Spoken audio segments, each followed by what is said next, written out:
নানাদের বাগানে আজকে লিচু ভাঙা হচ্ছে। শুধু নানাদের না, আমাদেরও আছে।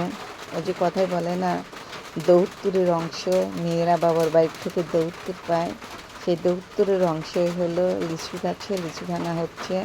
আশপাশে সেই বাগানগুলো দেখাই না, এই বাগান কিন্তু কিছুই আমাদের না।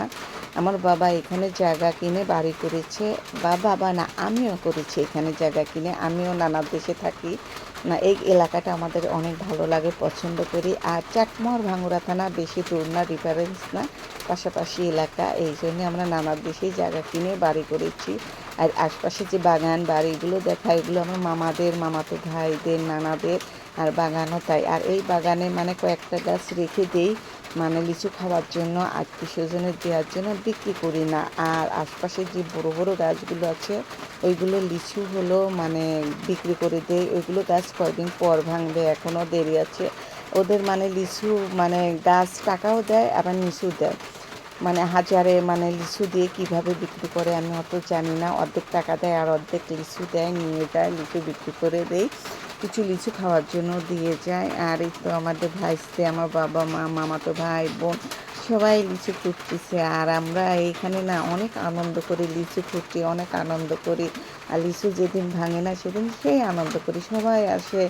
এই তো লিচু বাগানে কিন্তু এদের কাছে বিক্রি করা হয়েছে, এরা লিচু পাহারা দিচ্ছে, কয়েকদিন পর মানে এগুলো পারবে। আর এই বাগানে বেশি লিচু ধরেনি, ধরেছে কিন্তু বেশি ধরেনি। কিন্তু পাশে যে একটা বাগান আছে, মাঝে মাঝে দেখায় আমার বড় মামা সবজি লাগায়, ওই বাগানটায় অনেক লিচু ধরেছে। যাই হোক, চলে আসছি বিকালবেলা লিচু বাগান থেকে এসে রান্না বান্না করব।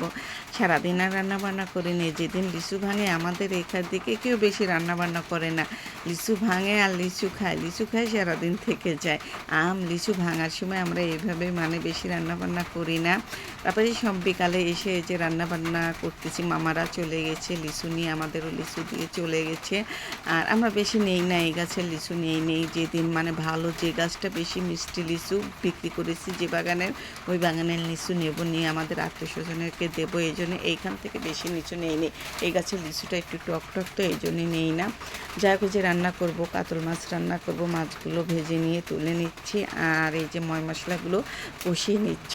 রান্না করতে করতেই আকাশের অবস্থা যে খারাপ। আমি কিন্তু ভয়েস দিচ্ছি, রান্না করার সময় কিন্তু বৃষ্টি আসেনি, কিন্তু এই ভয়েস দেওয়ার সময় কিন্তু প্রচুর বৃষ্টি নামছে। আমার টিনের ঘরের শব্দে বুঝতে পারতেছেন না, এই যে বৃষ্টি হচ্ছে, আর তখন কিন্তু আমি ভয়েস দিচ্ছি। আজকে মনে হয় এই বৃষ্টি আর ছাড়বে না, এই জন্য বৃষ্টির মধ্যেই আমি ভয়েসটা দিয়ে দিচ্ছি। যাই হোক, একটু কষ্ট করে আমার আপু ভাইয়ারা একটু শুনে নেবেন। আর দেখেন কি মেঘ লাগাইছে, আমার রান্না শেষ নয় হতে কিন্তু প্রচুর মেঘ লাগাইছিল। কিন্তু সন্ধ্যার পর থেকে বৃষ্টি, বিকালে আর বৃষ্টি হয়নি।